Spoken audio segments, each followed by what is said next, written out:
I'm George Benson, President of the College of Charleston. It is my great pleasure to welcome you to historic Charleston and to what we believe is the most beautiful urban campus in America.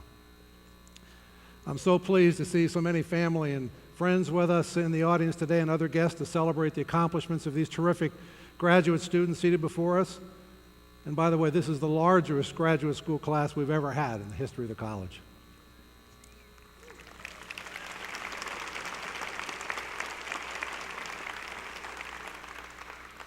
As you know, this college has a deep, rich history.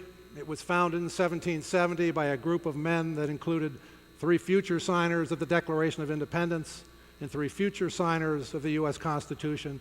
It is the 13th oldest university in the country and the oldest university south of Virginia. The first classes were held in the basement of the President's house in 1785.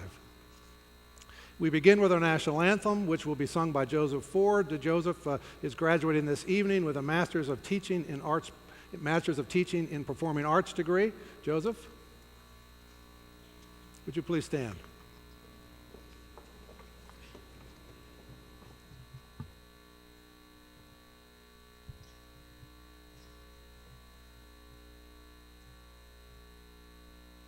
Oh, say, can you see by the dawn's early light what so proudly we hailed at the twilight's last gleaming, whose broad stripes and bright stars through the perilous fight o'er the ramparts we watched were so gallantly streaming, and the rocket's red glare, the bombs bursting in air, gave proof through the night that our flag was still there.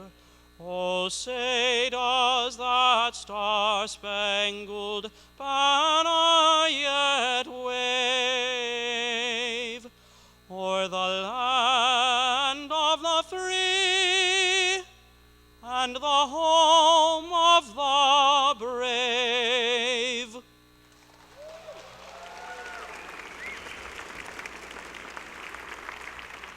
Joseph, thank you. Well done. That was beautiful.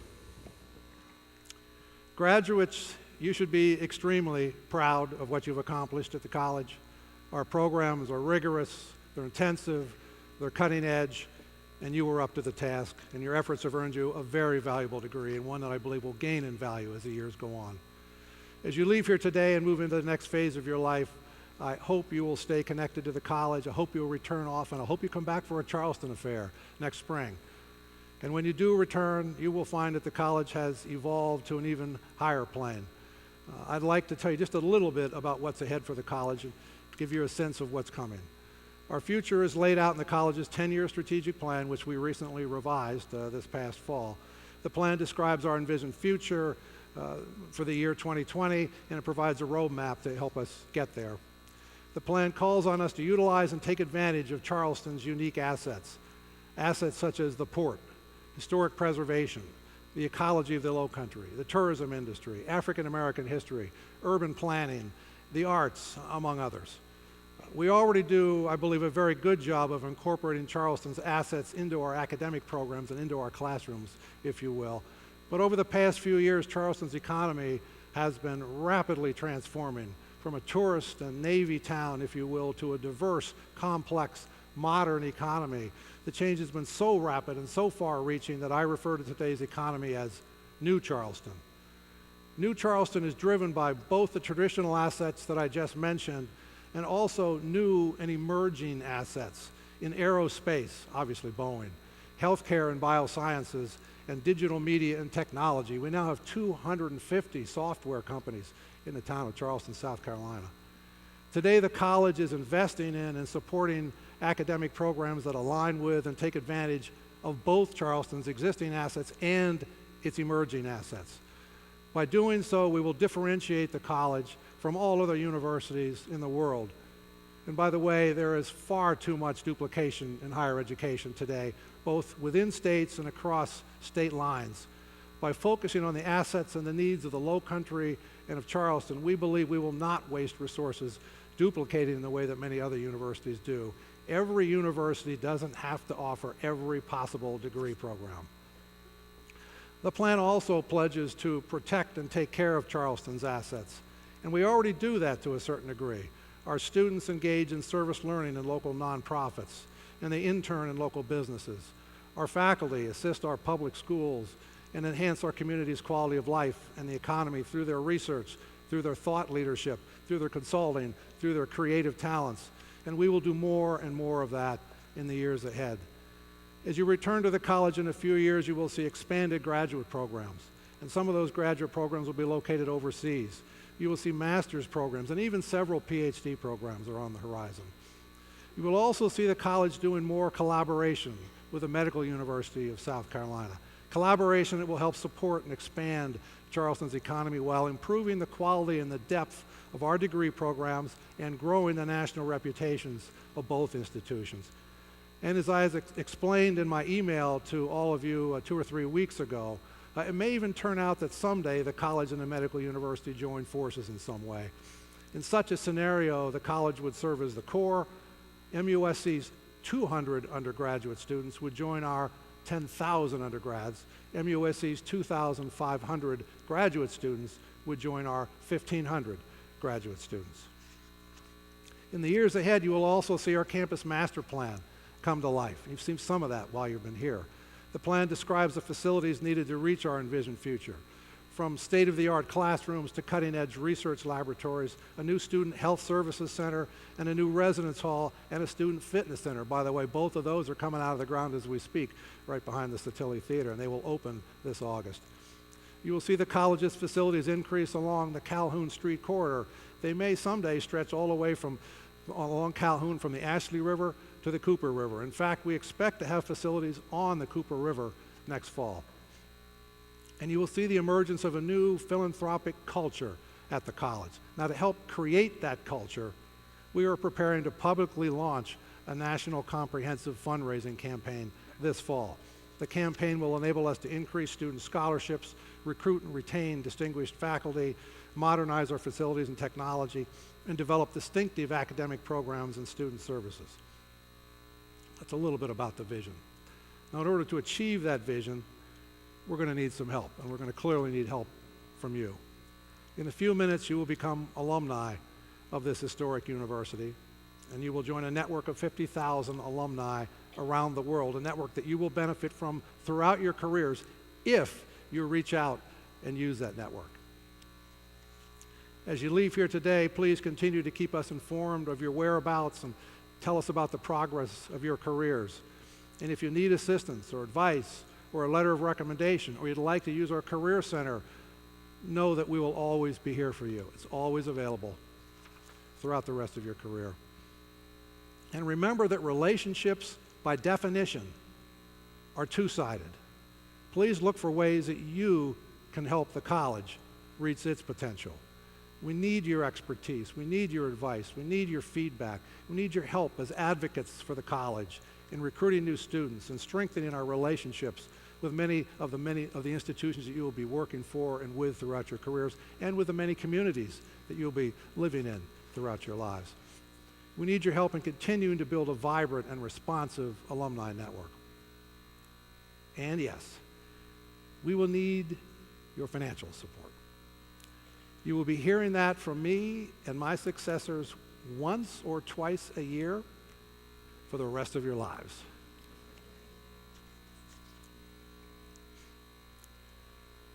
Ladies and gentlemen, for the conferring of an honorary degree, I will now be joined by the Chair of our Board of Trustees, Greg Padgett. Trustees Frank Gadsden and Marie Land, would you please escort our commencement speaker, Chloe Tonney, to the lectern? Trustee Toya Pound will present Chloe Tonney for an honorary degree.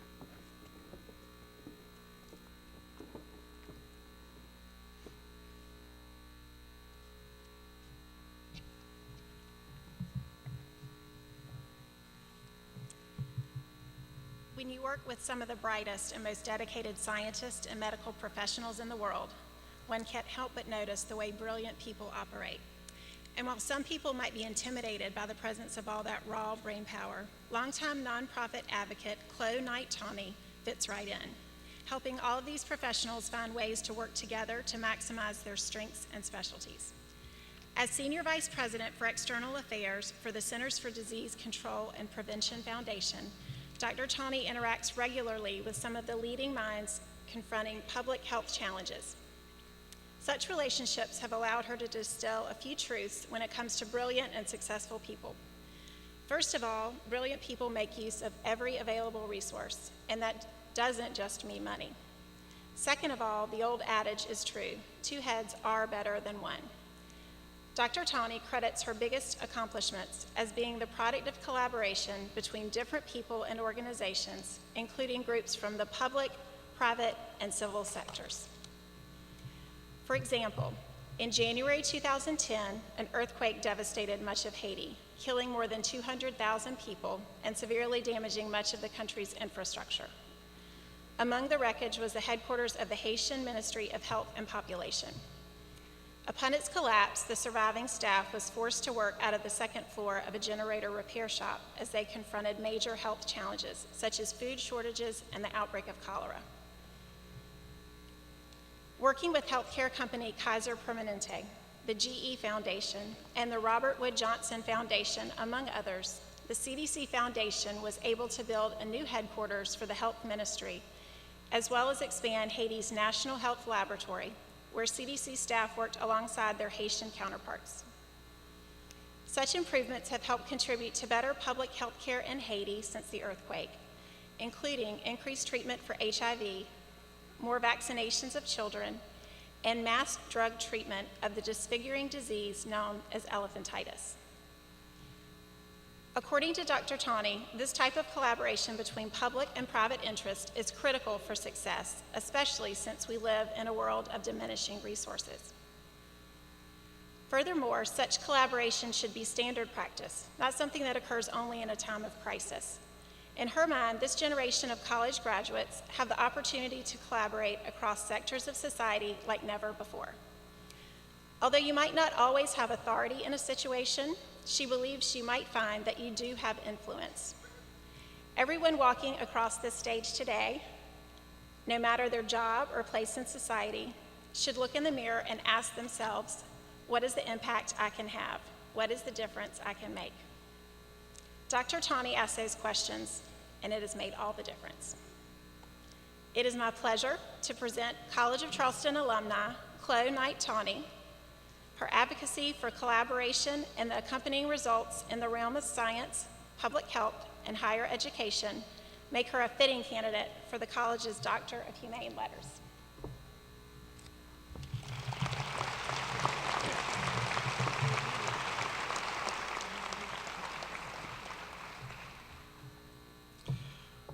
Chloe Knight Tonney, your enthusiastic and effective leadership has allowed for individual talents and strengths to be combined and amplified to accomplish much good. The College of Charleston is proud to confer upon you the degree of Doctor of Humane Letters.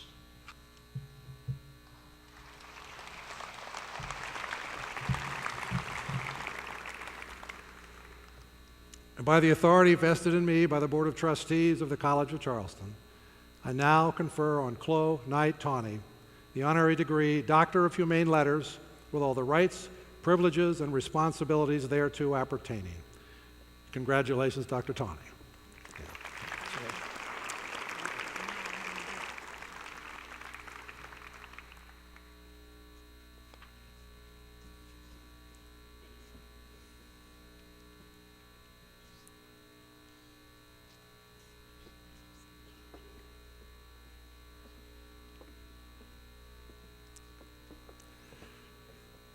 It is now my pleasure to introduce our commencement speaker, and guess who it is? Chloe Tonney. Tell you a little bit more about her. A native of Charleston, South Carolina, Chloe earned a bachelor's degree in political science from the College of Charleston in 1984. Upon graduation, she began her remarkable fundraising career in both higher education and nonprofit organizations. In her current role with the CDC Foundation, she oversees private sector fundraising and develops public-private partnerships that address important public health priorities. Chloe is the co-founder of the International Women's House, which provides a safe haven and supportive services for immigrant and refugee women and children who are victims of domestic violence and abuse. In addition, she has served on numerous boards for organizations such as the Atlanta Ronald McDonald House, the DeKalb Rape Crisis Center, the Junior League of DeKalb County, and the American Lyric Theater. She's also active in the sorority Alpha Delta Pi, which she joined as a student right here at the college. Chloe resides in Tucker, Georgia, with her husband Rick, and we are pleased to have Rick with us today. Rick, would you please stand and take a bow? There he is. Please join me in welcoming our commencement speaker, Chloe Tonney.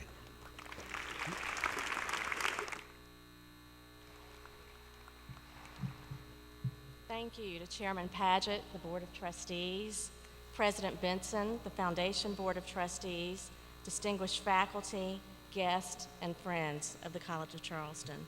It's an enormous honor to be part of another graduating class at the college. What a privilege to return to the place that helped shape my comparative reference on the world. I'm humbled to receive an honorary degree with my new classmates in the class of 2013. It's hard not to think of the college each day as I'm driving down I-85 in Atlanta and past those beautiful billboards extolling the virtues of education in paradise. Our college and the Holy City possess histories that have been intertwined for centuries. The college represents the trilogy of academic distinction, liberal arts preeminence, and unique historical significance.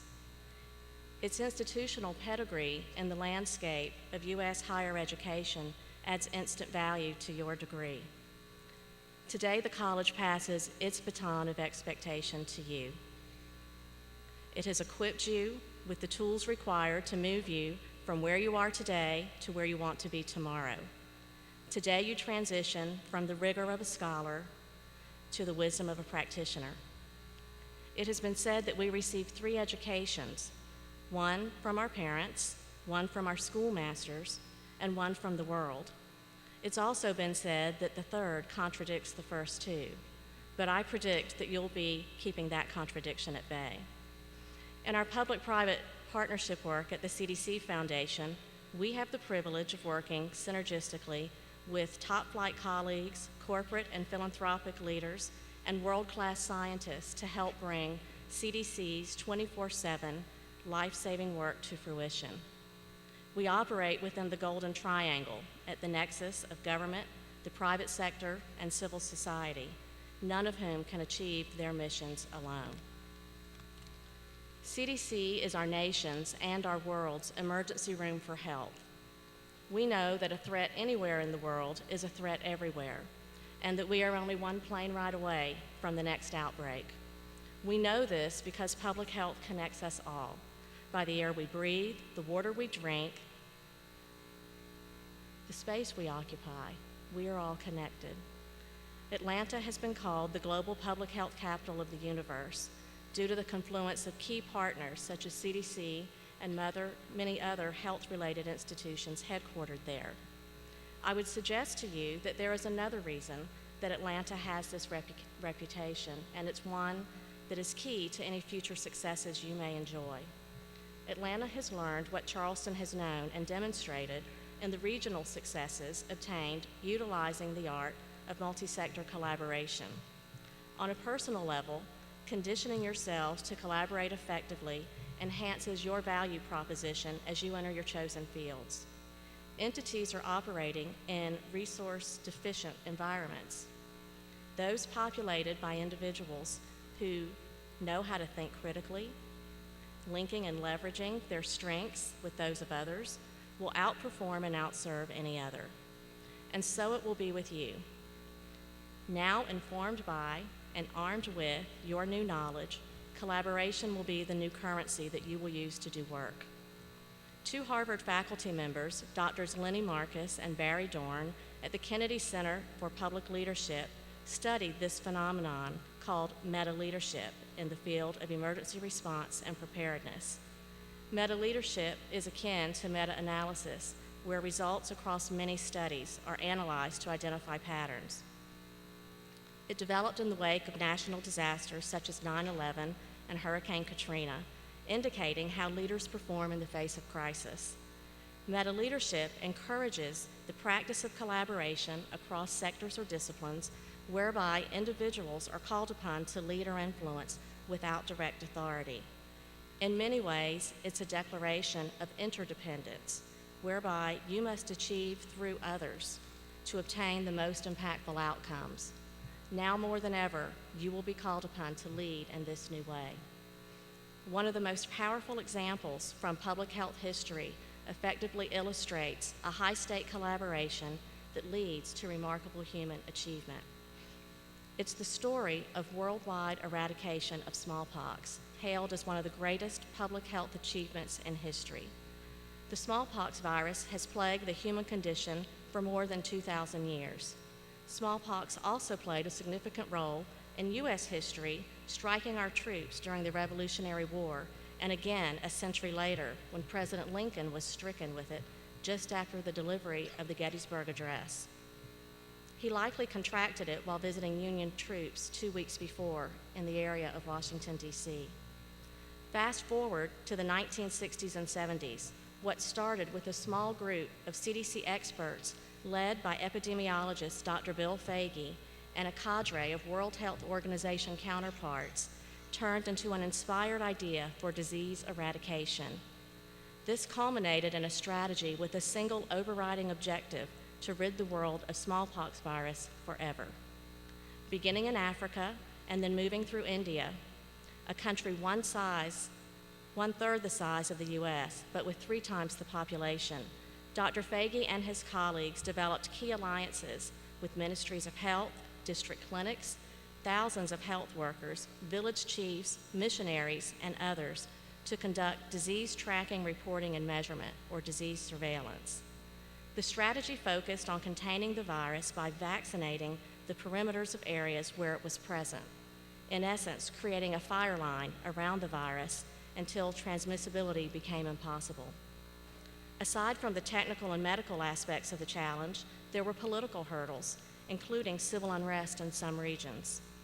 And there was the ever-present need to achieve through others, as none of this could be accomplished without extraordinary commitment by every person engaged in the effort. In each country that adopted the surveillance and containment strategy, smallpox rarely persisted for more than 12 to 15 months. These smallpox warriors used every means possible to reach the remotest areas, including motorcycles, bicycles, camels, and shortwave radio, as there were no cell phones and certainly no email. Today, we remain at smallpox zero, free from a disease that killed hundreds of millions of people by harnessing the exponential power of collaboration. The lessons from smallpox eradication have real-time relevance for you. The best collaborations begin focused on the problem-solving required to reach the very last mile. From this, success will come. Ego suppression, or humility, is key. No effort is wasted on competition. Satisfaction must come from achievement of shared outcomes instead of individual accomplishments. Pride is a disease that makes everyone sick, except the one who has it. Imperative is regular communication.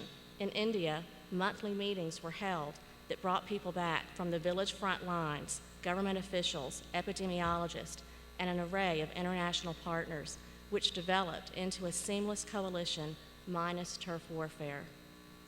Dr. Foege says that unwarranted optimism played a key role in the success of the enterprise. Once you've seen the indignity and the randomness of pain and illness, you must choose optimism. Diplomacy comes in many forms and transcends disciplines. Professional readiness and personal resilience matter. Troubleshoot until you get it right. In public health, as in life, nothing is ever achieved alone. Few human endeavors are truly solo acts. Global networks that drive innovation and prosperity thrive on collaboration. As the college's newest alumni, you are now a strategic asset of the institution with unprecedented opportunities to take charge of change wherever you see the need for it. They say that every exit is an entrance.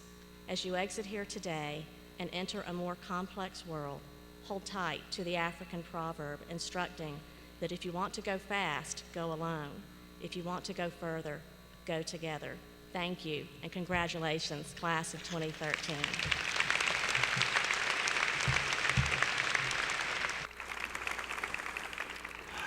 The power of collaboration, that's an important message. Thank you, Chloe. Next, I want to welcome Martin Erbley to the lectern. Martin is the president of our Graduate Student Association, and he will offer some remarks on behalf of our graduate students. Martin?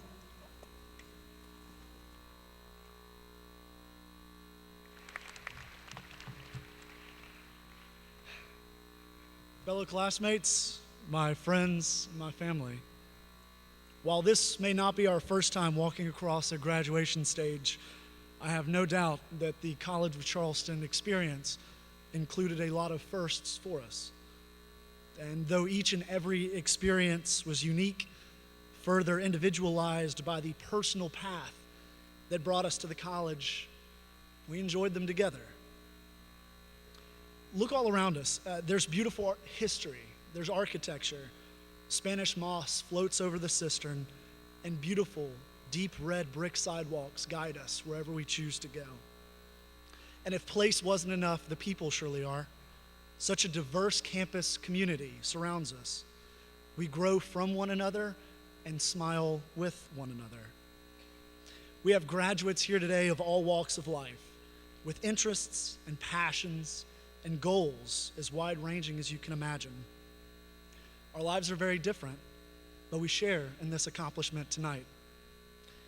We all have chosen to continue our education. We've worked to push farther and aim even higher. We all know that the reading assignments did not get simpler in graduate school. The papers did not get shorter. The work definitely did not get easier. And I don't expect that trend to change heading into the future. We all have been given a gift, but also an obligation. The only constant in this world is continual change, and it's our responsibility to guide those changes in a positive direction. We have the energy and the drive to succeed. Sure, we've encountered adversity and undoubtedly will in the future, but no stumble or fall should deter us from reaching our fullest potential. I implore you, stay involved with this great institution. Give back, stay in touch, help future students become future graduates. And so I look forward to, fellow Cougars, to seeing our successes in the headlines and most importantly in the community. So as we leave this hallowed ground, remember who we are, what we can accomplish, not just for ourselves, but for our loved ones, and the hands will one day pass this world too. Congratulations, we did it.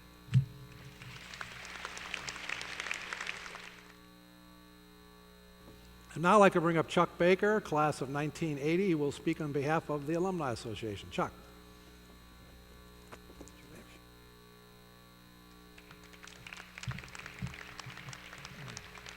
Thanks.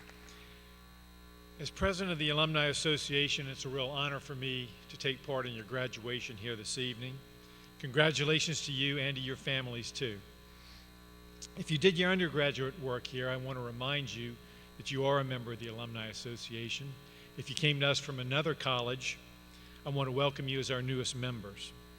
At the end of today's ceremony, you will join more than 55,000 alumni of the College of Charleston. You will be members of an alumni association that was founded in 1888 and exists to promote the welfare of the College of Charleston. As you get ready to start this new phase of your life, I'd like to share a few thoughts with you. First, stay informed about the college and remain connected with the friends you made here, who will be some of the best friends you will ever have. You can do both at My CFC on the alumni website. Also, as the president mentioned, come back for the Charleston Affair every year and you can actually see your friends. Next, get involved. We have 30 alumni chapters throughout the United States and overseas, and we're adding more every day. If you move to a city that has a chapter, go to their events. If there's not a chapter in your area, think about starting one. Last, give back. Keep a philanthropic spirit after college, after graduation. As the money our school gets from the state becomes less and less, alumni giving is crucial to make sure that those who come after us get the great education we had and enjoy the same wonderful experience we did. Finally, make the most of the education you received here. You're well prepared for whatever path you may take. Congratulations and good luck to all of you. Please remember, your Alumni Association will always be here for you. Go Cougars.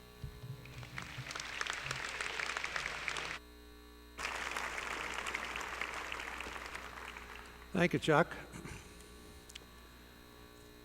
Now for the reason that we are gathered here today. We are now going to present the degrees. Chair Greg Padgett, Provost George Hind, Dean Amy McCandless, and Dr. Chloe Tonney will assist with the presentation of the master's degrees.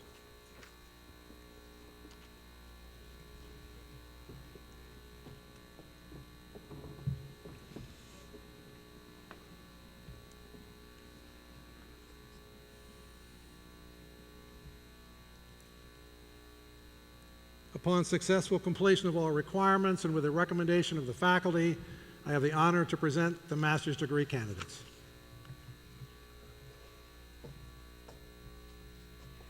For the School of the Arts, Valerie Morris, Dean of the School of the Arts, and Maureen Hayes, Interim Dean of the School of Humanities and Social Sciences, will invest the hoods. Joining us on stage will be Professor Carter Hudgens, Director of the Joint Master of Science in Historic Preservation, and Professor Robert Russell, College of Charleston. For the degree of Master of Science in Historic Preservation, Laurel Lynn Bartlett.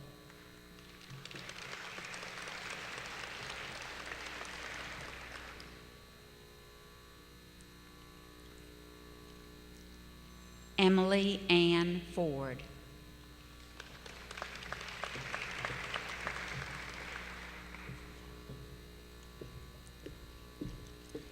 Julianne Johnson.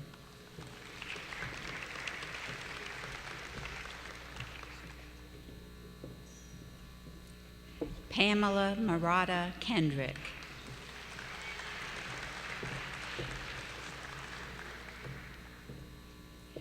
Wendy Danielle Medell.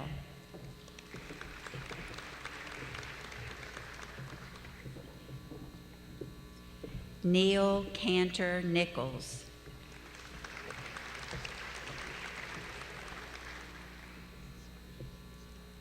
Rebecca Quant.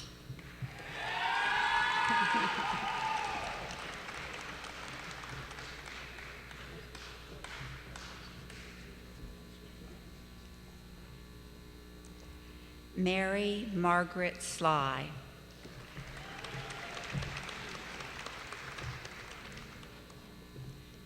Elizabeth Ann Shaw.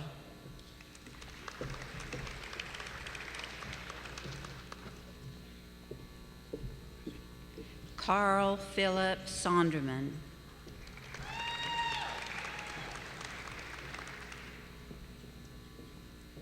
Amy Elizabeth Ubel.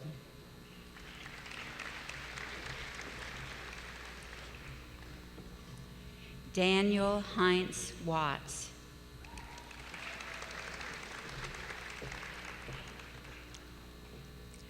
For the School of Business, Professor Roger Daniels, Director of the Master of Science in Accountancy, will invest the hoods.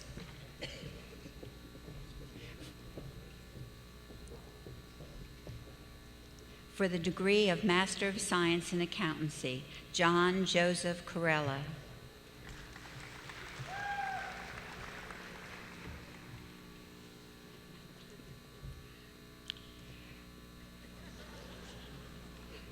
Brad Gerner.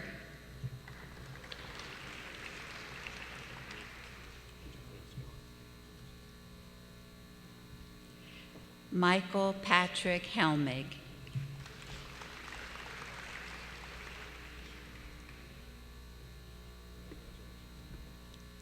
Nathaniel Taylor Hudson.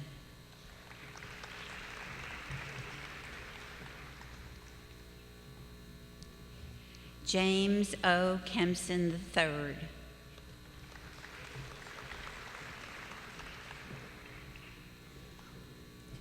Stephanie Louise Lee.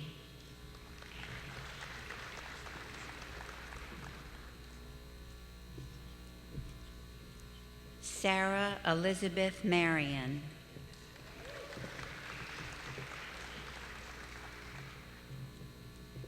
Gabrielle Elizabeth Miller.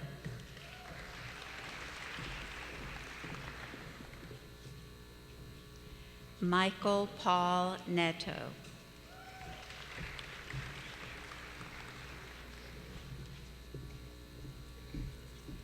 William Shannon Reed, Jr.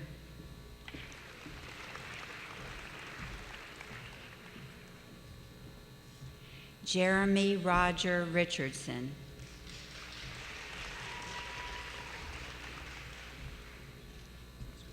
Andrew James Rosen. Mr. Rosen has received the Outstanding Student Award for his program. Catherine Renee Schaefer.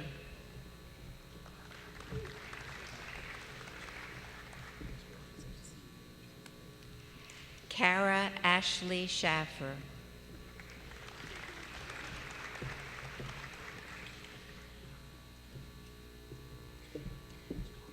Joseph Anton Warman.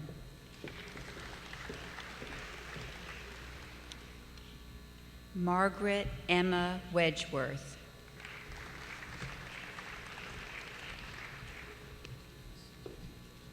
Charles Randolph Wales. For the School of Education, Health, and Human Performance, Frances Welsh, Dean of the School of Education, Health, and Human Performance, will invest the hoods. Joining us on stage will be Professor Angela Cozart, Director of the Master of Arts in Teaching Early Childhood Education, the Master of Arts in Teaching Elementary Education, and the Master of Arts in Teaching Special Education. Professor Bonnie Springer, Director of the Master of Arts in Teaching Performing Arts, Professor Robin Holman, Director of the Master of Education in Languages, Professor William Veal, Director of the Master of Education in Science and Mathematics for Teachers, and Professor Christine Finnan, Director of the Master of Education in Teaching, Learning, and Advocacy. For the degree of Master of Arts in Teaching Early Childhood Education, Amanda Charlotte.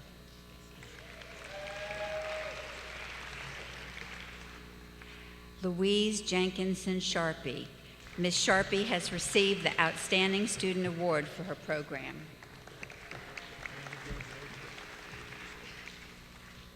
Jessica Marie Hamilton.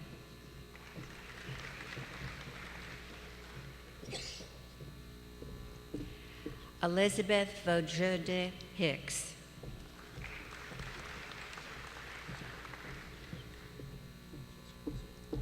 Elizabeth Zirkle Lane.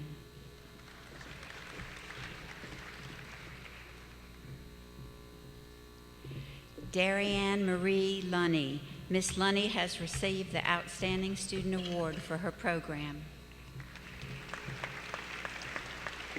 Rachel Elizabeth Warren.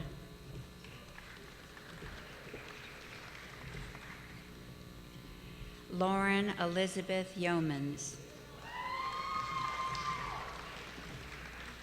For the degree of Master of Arts in Teaching Elementary Education, Laura Riddle Bale.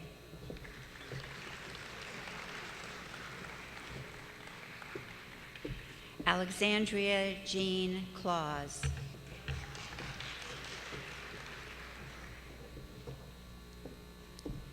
Mahogany Amy Zakiah Collins.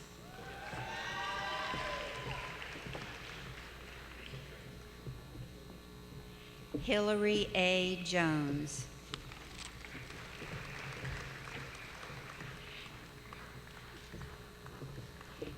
Caitlin Colleen Schreider.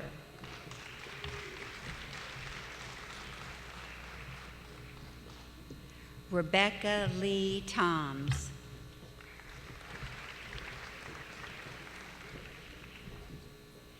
Emily Marie Richard Zimmerman. Miss Zimmerman has received the Outstanding Student Award for her program. For the degree of Master of Arts in Teaching Performing Arts, Dean Morris will join Dean Welsh for the hooding. Kyle Justin Brazel.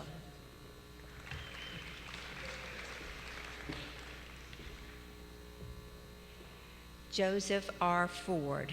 Mr. Ford has received the Outstanding Student Award for his program. Andrea Elizabeth White. Ms. White has received the Outstanding Student Award for her program. For the degree of Master of Arts in Teaching Special Education, Megan Gamble.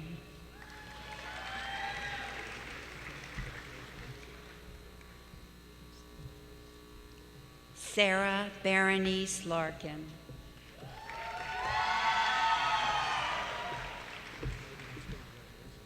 Carrie Ann Martin.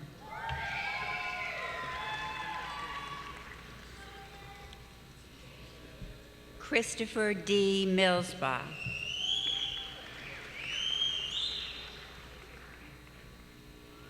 Jacqueline Lee Radabaugh.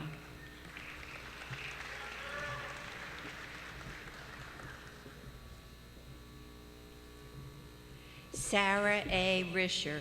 Miss Risher has received the Outstanding Student Award for her program. Abby Hill Sharpie. Ms. Sharpie has received the Outstanding Student Award for her program. For the degree of Master of Education in Languages, Maria Katardenia Gururovich.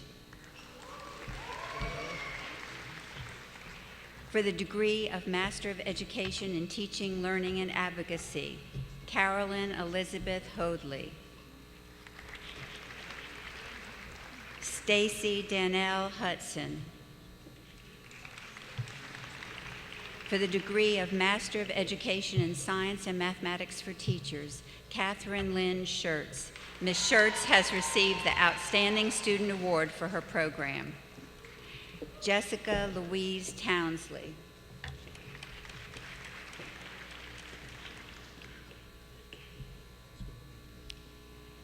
Callie Van Cunette.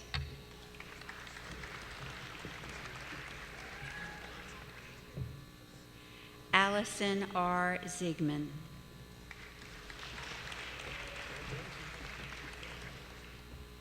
For the School of Humanities and Social Sciences, Maureen Hayes, Interim Dean of the School of Humanities and Social Sciences, will invest the hoods. Joining us on stage will be Professor Vincent Bagnini, Director of the Master of Arts in Communication, Professor Timothy Cairns, Director of the Master of Arts in English, Professor Jason Coy, Director of the Master of Arts in History, and Professor Joanne Ewalt, Director of the Master of Public Administration. For the degree of Master of Arts in Communication, Rachel Allison Adams.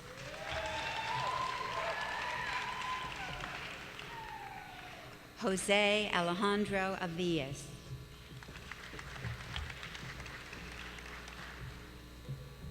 Elena Marie Cordes. Ms. Cordes has received the Outstanding Student Award for her program. Mary Jane O'Boyle. For the degree of Master of Arts in English, Emily Jane Conhedy.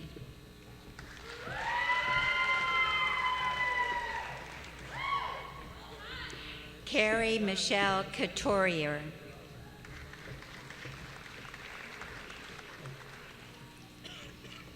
Alexandra Elizabeth Hafner.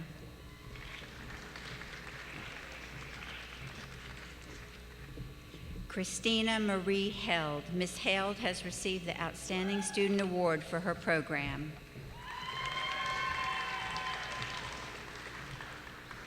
Danielle Nicole Leitner.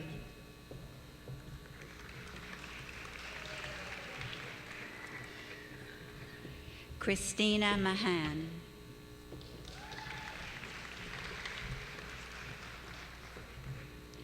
Thomas Edward Plickta.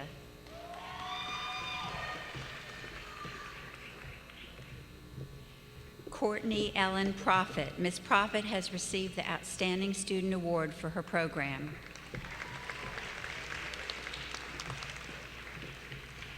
Michael Luke Yoder.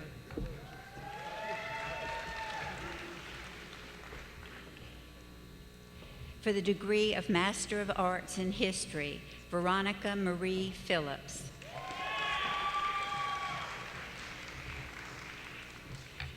Jessica Stolenmeyer. Ms. Stolenmeyer has received the Outstanding Student Award for her program. Megan Elizabeth Valentine. Ms. Valentine has received the Outstanding Student Award for her program.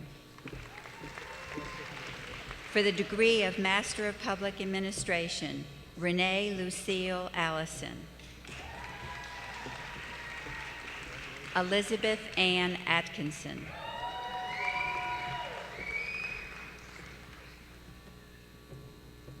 Lauren Ursula Clarkin.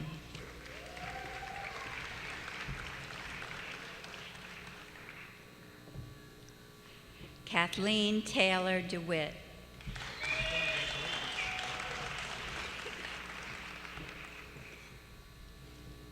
Martin P. Erbely.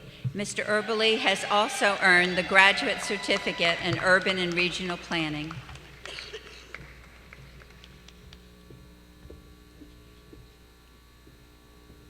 Stuart Thomas Henderson. Mr. Henderson has also earned the Graduate Certificate in Urban and Regional Planning. Barbara Ryan Kohler.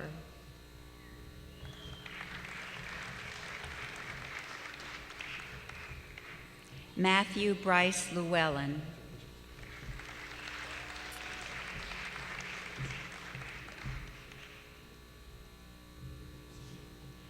Alexis Lynn Lehman.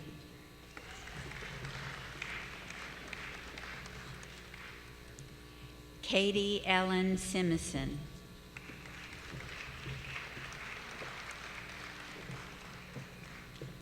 Catherine C. Tumbleston. Ms. Tumbleston has received the Outstanding Student Award for her program. Susan Luna Walker. Ms. Walker has also earned the Graduate Certificate in Arts Management. Alicia Corhunda Ward.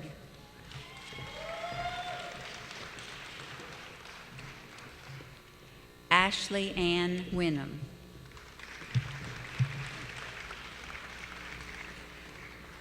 For the School of Sciences and Mathematics, Michael Auerbach, Dean of the School of Sciences and Mathematics, will invest the hoods.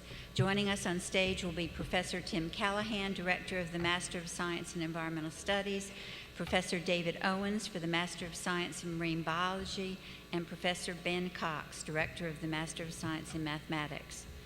For the degree of Master of Science in Environmental Studies, Dean Hayes will join Dean Auerbach for the hooding.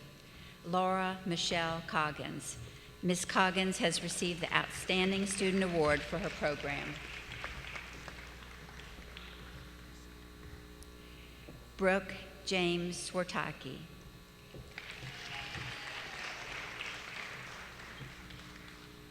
Sarah Gallagher.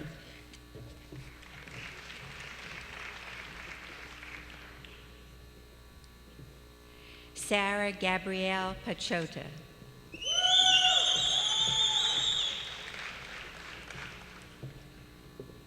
Sarah Catherine Rollins. Ms. Rollins has also earned the Graduate Certificate in Urban and Regional Planning. Amanda Joy Swark. Ms. Swark has received the Outstanding Student Award for her program. Miranda Nicole Walters.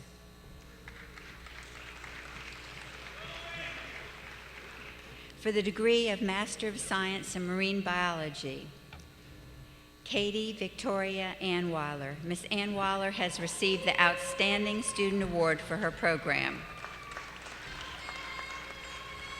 Robin Nadine Garcia.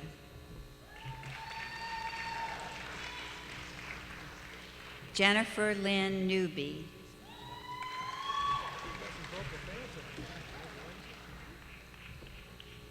Timothy Patrick O'Donnell. Mr. O'Donnell has received the Outstanding Student Award for his program.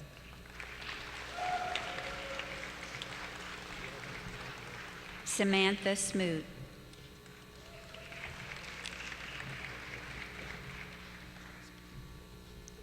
For the degree of Master of Science in Mathematics, Dana Marie Hoppy. Ms. Hoppy has also earned the Graduate Certificate in Operations Research.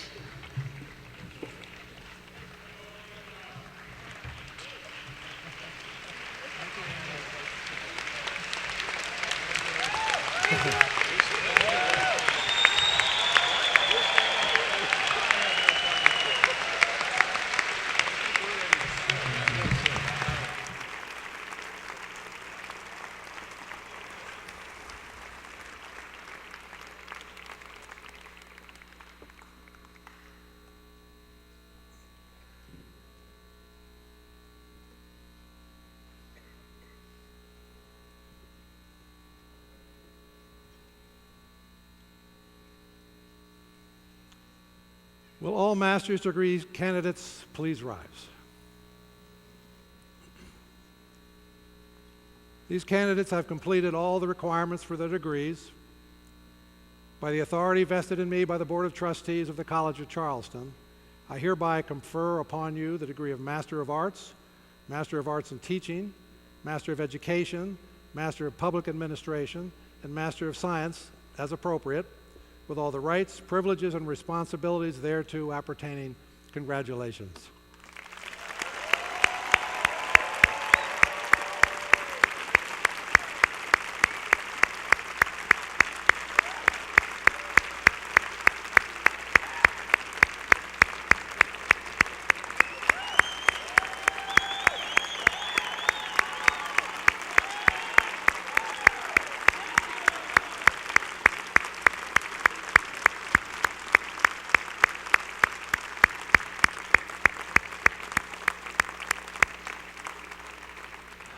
Please be seated.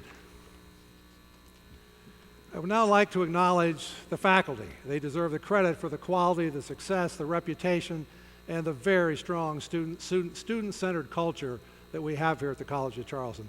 They have earned our thanks too.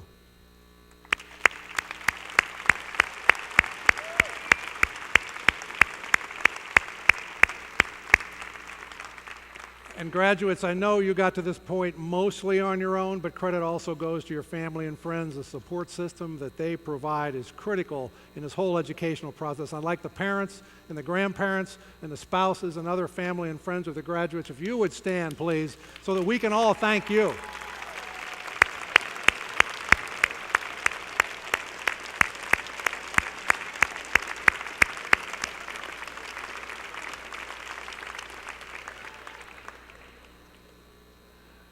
Graduates, we are delighted with the value that you have added to the College of Charleston during your time with us. We have truly learned from each other, and I wish each of you a long and productive career, and I offer you congratulations on a job well done. Ladies and gentlemen, one more time, the graduate school class of 2013.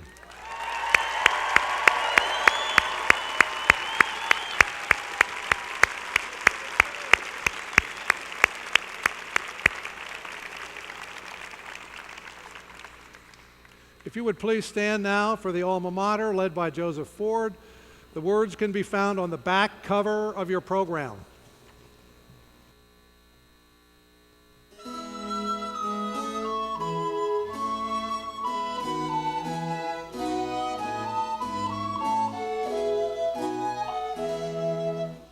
Hail to thee, our alma mater, hail to thy time-honored name.